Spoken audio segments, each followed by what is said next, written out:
मित्रों, यदि आप दिन रात पूजा पाठ करते हैं लेकिन फिर भी आपके घर में कुछ अजीबोगरीब और अटपटी चीज़ें हो रही हैं, कुछ ऐसा जो आपको डरने पर मजबूर कर रहा हो, तो कहीं आपके घर में किसी आत्मा का वास तो नहीं।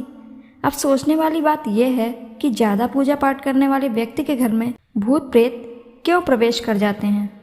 नमस्कार मित्रों, स्वागत है आपका डिवाइन सर्च चैनल पर।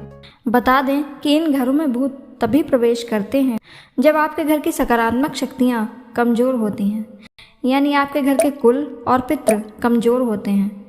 ये शक्तियाँ कमज़ोर होती हैं तभी नकारात्मक शक्तियाँ इन पर अपना असर करती हैं। सोचने वाली बात यह है कि वे संकेत कौन से हैं। पहला, कभी कभी ऐसा होता है कि हम किसी भगवान को प्रसन्न करने के लिए किसी चीज़ की बलि देते हैं, तब भी काली शक्तियाँ उस इंसान के घर में प्रवेश कर लेती हैं। इसलिए कहा जाता है कि यदि आप किसी की बलि देने वाले हैं तो ऐसा करने से पहले सोच विचार अवश्य कर लें। दूसरा, जब आप मीठा खाकर कहीं जाते हैं तो आपके मुंह से मीठी सुगंध आती है। वह सुगंध हवा में रह रहे भूतों को संकेत देती है। ऐसे में आप कहीं सन्नाटे वाली जगह से गुजर रहे हैं तो ये उस आत्मा को संकेत देती है जो मरने से पहले मीठा खाना चाहती थी। इसलिए वह आत्मा किसी ऐसे मनुष्य को पकड़ती है जो कोई मिठाई, खीर या कुछ मीठा खाकर किसी एकांत वाली जगह पर जा रहा होता है, जिसके जरिए बाद में वह आपके घर आ जाती है। तीसरा, भूतों को महिलाओं के बाल काफ़ी आकर्षक लगते हैं, इसलिए वे जल्दी ही महिलाओं के ऊपर हावी हो जाते हैं। ऐसी महिलाओं से कहा जाता है कि यदि वे किसी मंदिर में जाएं तो अपने बाल बांधकर ही जाएं। इसके अलावा रात में शीशा देखने के लिए और सुगंधित कोई वस्तु का इस्तेमाल करने के लिए भी मना किया जाता है, क्योंकि भूत प्रेत ये सब सूंघकर आपके घर आ जाते हैं।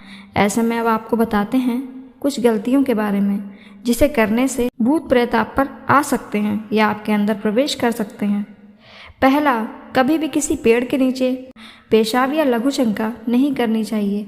लोग कहीं पर भी मूत्र विसर्जन कर देते हैं या कहीं भी थूक देते हैं।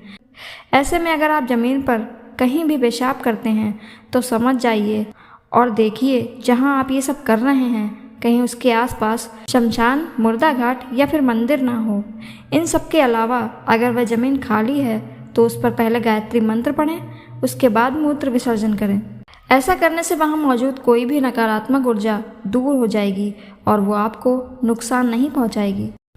दूसरा, यदि आप कहीं प्राचीन या खंडहर में घूमने गए हैं और वहाँ पर अपने मित्र या किसी करीबी को आवाज़ लगाते हैं तो सावधान हो जाएं, क्योंकि एक नाम के कई लोग होते हैं और इसी का फ़ायदा उठाते हुए भूत प्रेत उनके पीछे पड़ जाते हैं। आत्माओं को ये लगता है कि वह इंसान उन्हें बुला रहा है, इसलिए वह उनका पीछा करते हुए उनके घर में वास करने लगते हैं। धीरे धीरे करके वो आत्मा आपको नुकसान पहुंचाने लगती है। तीसरा, ऐसा कहा जाता है कि रात के वक्त भूत प्रेत आदि की बातें नहीं करनी चाहिए। यदि कोई रात में उनकी बातें करता है तो उनको भूत का एहसास भी होने लगता है। और एक ख़ास बात कि दंपत्ति को 12 से 3 बजे के पहले बिना कपड़ों के नहीं रहना चाहिए। इसका असर उनकी होने वाली संतान पर पड़ता है, उसे नकारात्मक शक्तियाँ घेर लेती हैं। इसलिए इस बात का ध्यान रखें, वरना आगे चलकर वे आपके जीवन को मुश्किल में डाल सकती हैं। तो मित्रों, आपने जाना कि सदा पूजा पाठ करने वाले व्यक्ति के घर में भूत प्रेत क्यों प्रवेश कर जाते हैं। अगर आपको पहले से ही किसी बात की जानकारी थी तो हमें कमेंट्स में ज़रूर बताएं। आज की वीडियो में बस इतना ही। अगर वीडियो पसंद आई हो तो लाइक शेयर ज़रूर कीजिएगा। जय श्री कृष्णा, धन्यवाद।